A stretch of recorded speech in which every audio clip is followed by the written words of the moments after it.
ال 12 نصيحه ذهبيه للفريلانسرز الجدد اللي ما ينفعش ما يعرفوهاش، وده طبعا مش تقليد عنوان ابو زيد خالص اللي هو قلدنا فيه من 6 سنين وكتب العنوان بتاعه ال 10 نصايح الذهبيه للفريلانسرز الجدد، ولا طبعا نقصد نعلي عليه ان هو 10 نصايح بس واحنا 12، لا خالص يعني. بس معذره يا ابو زيد، الفيديو بتاعك بقاله 6 سنين فحبيت اعمل له ابديت من وجهه نظري البحته وتوضيح سريع. ولا انا ولا ابو زيد عارفين بعض، بس اي حد بيتابع القناه هيبقى عارف انا بحترم ابو زيد وبحبه ازاي لله في لله. هو حد ليه فضل على اي صانع محتوى ومعاهم معظم الفريلانسرز بالفعل، والفيديو بتاعه اكتر من عظيم جدا. ودي فقط النسخه الخاصه بينا، بما ان انا على مدار اخر 8 سنين كنت وما زلت بشتغل كفريلانسر بشكل مستمر الحمد لله. فمشاهده ممتعه جدا ليك يا صديقي الفريلانسر الجامد جدا. اللهم لك الحمد. على مدار ال8 سنين اللي فاتت فانا اشتغلت على اكتر من موقع عمل حر، منهم اقوى موقع في العالم وهو موقع ابورك، وعملت فيه اكتر من 2500 ساعه شغل واكتر من 100 وظيفه، غير 500 وظيفه على مواقع ثانيه كنت بشتغل عليها غير ابورك. فالفيديو ده هو خلاصه كل حاجه كنت اتمنى اني اعرفها وانا ببدا. ما تبصش لغيرك، انت لسه بتبدا، وحتى بعد ما تبدا وتكمل فما تبصش لغيرك برضه.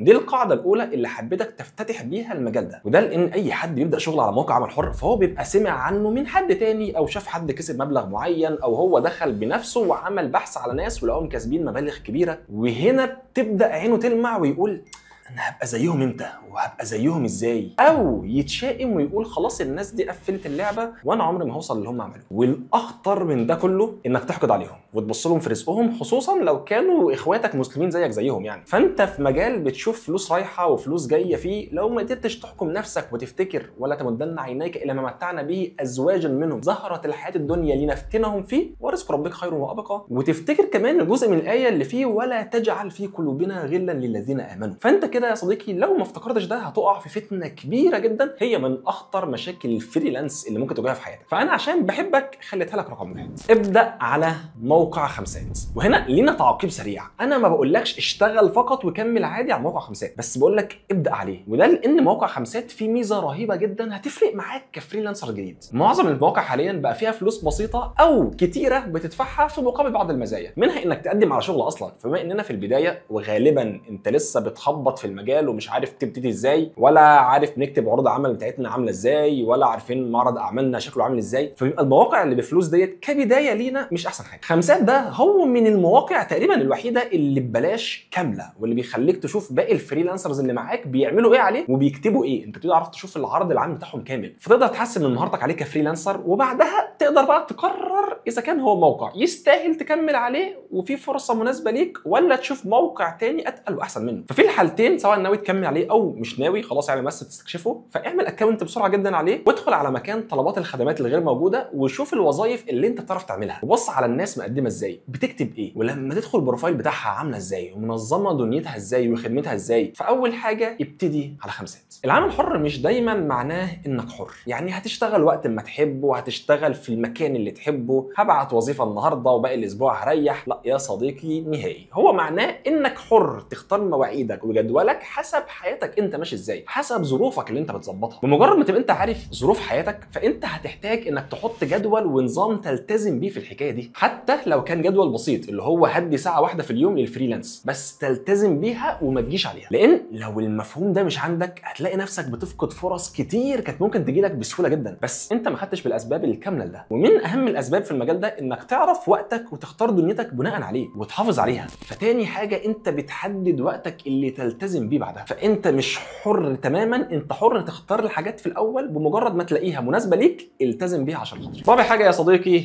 المهاره لوحدها مش كفايه. ممكن تكون جامد جدا في شغلك واحسن مونتير في الدنيا او احسن مبرمج في بلدك، ولما تروح المواقع بتاعت العمل الحر ما تعرفش تشتغل عليها. فعشان خاطري افصل تماما ما بين قوه مهارتك اللي انت بتشتغل بيها وما بين قوتك كفريلانسر. المهارتين مش زي بعض، مش هما الاثنين مرتبطين ببعض. مهاره الفريلانس هي المهاره اللي بتخلي العميل يشوف شغلك، فلازم تتقنها وتذاكرها وتهتم بيها، سواء بقى تهتم ازاي تعمل معرض اعمال كويس ليك، ازاي تكتب عرض عمل حقيقي يشد العميل ليك، طب تكتب ايه في البروفايل بتاعك على الموقع، وازاي اصلا تظهر في محرك البحث بتاع الموقع اللي هتشتغل عليه لما عميل يبحث عنك في الاساس. ما هو صديق خليك عارف ان في مئات ان ما كانش الوفات من الناس تاني غيرك، فدي مهاره مستقله لوحدها بتسهل عليك الدنيا بشكل كبير جدا. والحقيقه ان القناه دي فيها عشرات الفيديوهات اللي بتشرح كل حاجه منهم لوحدها بالتفصيل، فممكن تاخد لك لفه سريعه فيها وان شاء الله تستفيد بيها. فرقم 4 المهاره لوحدها مش كفايه. خامس حاجه يا صديقي وهي هي مهمه جدا حاليا. خلاص شوف الذكاء الاصطناعي بقى بيعمل ايه من شغلك واستعمله فيه، وحاول تطور من شغلك عليه بحاجه تانية، لانك لو اكتفيت بالنتيجه اللي بقى بالفعل الاي اي بيعملها فانت لا محاله صديقي هيتم استبدالك. دي معلومه رخمه انا عارف، بس هي مش محبطه صدقني، عادي في ناس بقى عليها طلب اكتر بعد ظهور الذكاء الاصطناعي لانها قدرت تستخدمه وتطور من شغلها بيه، وفي المقابل في ناس تانية ما بقتش بتشتغل لانها خلاص بقى في حاجه بتعمل شغلها بالظبط وهي ما طورتش من شغلها عليه. في حاجات مثلا كمثال اللي كان بيتعلم الفوتوشوب عشان يقطع الصور ويطلع خلفيه شفافه منها كبي ان جي اللي هي ترانسبيرنت ايمج، دي من زمان بقى في مواقع اصلا بتخلص دوت بدوسه واحده، وحاليا في صور معينه بتتصمم في ثواني، ومقاطع فيديو بقى بيخلص منها حاجات كتير بدكه واحده، وكل مجال بدا يدخل فيه حاجات بالذكاء الاصطناعي. فشوف هو بقى بيعمل ايه واستعمله عشان تختصر وقتك عليه، ويبقى عندك وقت انك تطور من شغلك وتضيف اكتر من اللي هو ما بيعملهوش، لان ده اللي هيخلي الطلب لسه عليك حتى الان. فخامس حاجه استخدم الذكاء الاصطناعي. سادس حاجه صديقي البورتفوليو بتاعك اللي هو معرض الاعمال، يعني هو ومهاره كتابه عرض عمل هم اهم حاجتين في عالم العمل الحر. لو دول موجودين معاك كويسين جدا هتقدر تنافس اعلى حد في المواقع دي، وانت واثق انك ممكن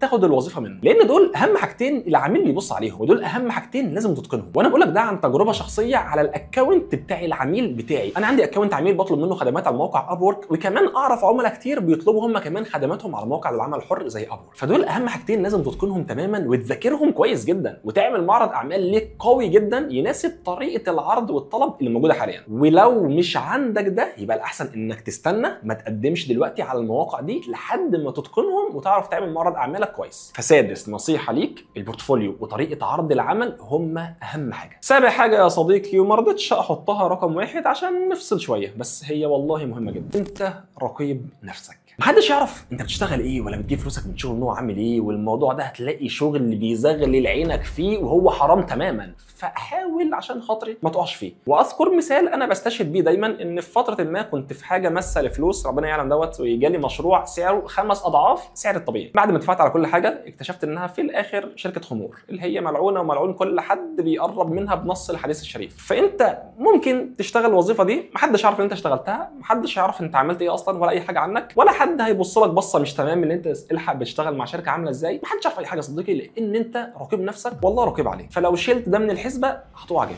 ده عن تجربه شخصيه، حاول تفتكر ده. فسابع نصيحه انت رقيب نفسك. تامن حاجه ومعلومه خطيره جدا يمكن تكون بتكتشفها لاول مره، انت بتختار العميل زي ما هو بيختارك، فتعلم تقول لا للشغل اللي مش عاجبك وارفضه بشكل طبيعي جدا يا صديقي. وهنا انا اسف على النصيحه دي، لاننا المفروض يعني مستنيين حد يعبرنا يعني ويقول لنا ما تيجي نشتغل اي حاجه باي سعر. انا عارف دوت، بس والله يا صديقي عميل سيء واحد اخترته وخلاص وهو غلط وباين ان هو غلط اصلا، كفيل انه يقفلك ويخليك ما تبداش اصلا وما تكملش خالص. فعشان كده لازم تعرف ان قوتك بنفس قوه العميل، وانك بتختار وتنقي العملاء زي ما هم بيختاروك وينقوك، ومفيش حاجه في العالم تقدر تجبرك انك تشتغل مع عميل مش مرتاح ليه، او هو مثلا شكله مريب وهيطلع عينك. وتعلم ازاي تقدر تطلع العملاء دول وتعرفهم وتجيبهم، وبعدها اتعلم لما يكلموك يعني باذن الله انك تقول لهم لا والله انا اسف مش فاضي ومش هعرف اشتغل الشغل ده. فتامن حاجه اتعلم تقول لا. تاسع حاجه يا صديقي الموضوع مش سهل، فما تخليش حد يشتغلك، بس كمان الموضوع مش مستحيل، فما تخليش حد يقفلك. بمعنى لو لقيت حد بيقول لك هعلمك ازاي تجيب مبلغ كذا في فتره كذا، فده غالبا بيشتغلك وبيضحك عليك لاي سبب بقى، يعني سبب مادي يكسب من وراك او سبب ماركتنج يلم ريتش من خلالك، لان يعني اي حد بيوعد بمكسب مادي كبير لفئه كبيره من الناس فده قولا واحدا بيشتغلك، لان مش ده الطبيعي اللي بيحصل لواحد اصلا، فكونه بيضمنوا لناس كتير فده مش صح. فاللي يقول لك ان الفريلانس بيكسب فلوس وانت نايم في البيت بسهوله جدا ولازم تتعلم دلوقتي بيشتغل. بس كمان اللي بيفلك منه ويقول لك خلاص راحت عليه، فغالبا هو اتقفل منه وعاوز يقفل اي حد معاه في السكه، فده مش صح وده مش صح، وما تسمعش الاثنين وخليك بتجربتك انت، لان في ناس هتبتدي بكره باذن الله وهتكسر الدنيا عادي جدا. بس يعني انا ما اقصدش ان هو بكره بقى فانت تسوف وتقول خلاص يعني خلينا بكره بقى وبعده وهكذا، لا يعني مش ده القصد. انا قصدي انه في علم الغيب عند ربنا يعني باذن الله في ناس لسه هتبتدي ولسه هتكسر الدنيا، فانت اعقلها وتوكل وخوض التجربه بتاعتك انت. فتاسع حاجه ما تخليش حد يشتغل. النصيحه العاشره دي نصيحه ليا انا الصراحه، يعني اتعرف على فريلانسرز تانيين زيك، حاول تجتمع معاهم وتنزل وتغير جو وتشتغل في اماكن هم موجودين فيها زيك. انا قلت لك ان انت مش حر دايما، فمش دايما بتختار الاماكن والمواعيد براحتك، بس 70% من المواعيد انت ملتزم بيها، ال 20% التانيين حاول تنوع، حاول تشوف مكان تاني في ناس تانيه تقابلها، مجتمع تقابله، لان عيب الفريلانس يا صديقي ان انت تبقى قاعد لوحدك مش احسن حاجه، مش احسن جو، هيكئبك بعدين، هيخليك تتقفل من الشغل، مش بتقابل المجتمع، مش بتقابل الناس. فحاول تدور على الناس الناس دي بتتقابل فين؟ كورك سبيس مثلا، مكان معين، وكل فتره حاول تجتمع معاهم وتصاحب على ناس منهم. النصيحه ال11 ودي نصيحه يعني بعد ما الواحد وقع فيها اكتر من مره ومعظم الفريلانسرز وقعوا فيها كمان، العقد اللي ما بيتكتبش ما بيتنفذش. بمعنى لو اتفقت مع حد على حاجه ما اتكتبتش كتابه فاعتبرها مش موجوده، وممكن في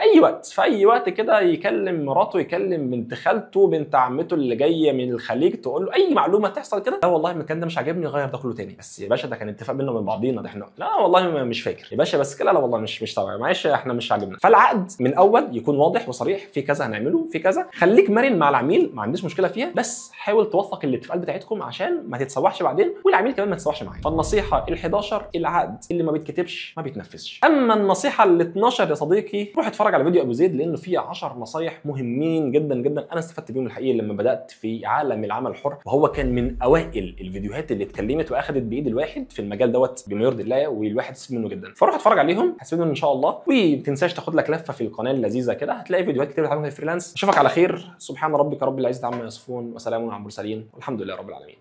السلام عليكم.